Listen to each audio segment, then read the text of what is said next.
கரூர் துயர சம்பவம் தொடர்பாக தற்போது மேலும் ஒரு தாவேகா நிர்வாகி கைது செய்யப்பட்டிருக்கிறார். கூடுதல் விவரங்களை செய்தியாளர் மணிகண்டனிடம் கேட்டு பெறலாம். மணிகண்டன், வணக்கம். தற்போது கைது செய்யப்பட்டிருக்கக்கூடிய இந்த தாவேகா நிர்வாகி யார்? அவர் பற்றிய விவரங்கள். வணக்கம். கரூரில் கடந்த 27ஆம் தேதி கரூர் வேலுச்சாமிபுரம் பகுதியில் தமிழக வெற்றிக் கழகத்தின் தலைவர் விஜய் பிரச்சாரம் நடைபெற்றது. இந்த பிரச்சாரத்தின் போது கூட்ட நெரிசலில் சிக்கி 41 நபர்கள் உயிரிழந்தனர்.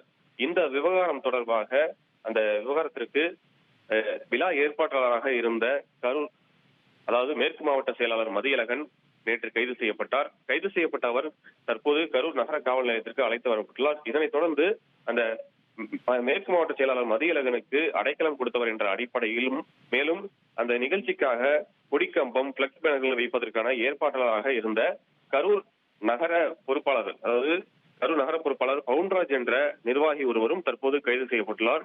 அவரும் தற்போது மதியழகனுடன் சேர்ந்து கரூர் நகர காவல் நிலையத்துக்கு அழைத்து வரப்பட்டுள்ளார்.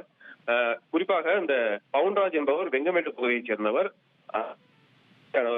நிர்வாகி கரூர் மாவட்ட புறநகர் பகுதியில் உள்ள அவரது வீடு ஒன்றில்தான் கடந்த 2 நாட்களுக்கு மேலாக மதியழகன் தங்க வைக்கப்பட்டுள்ளார் என்று நமக்கு தகவல் வந்துள்ளது. விவரங்களுக்கு நன்றி மணிகண்டன். இனி செல்லும் இடமெல்லாம் செய்தி. தந்தி டிவியின் வாட்ஸ்அப் சேனலை ஃபாலோ பண்ணினா செல்ல இருக்கும் இடமெல்லாம் செய்தி. இதோ QR கோட் இப்பவே ஸ்கேன் பண்ணுங்க, ஃபாலோ பண்ணுங்க.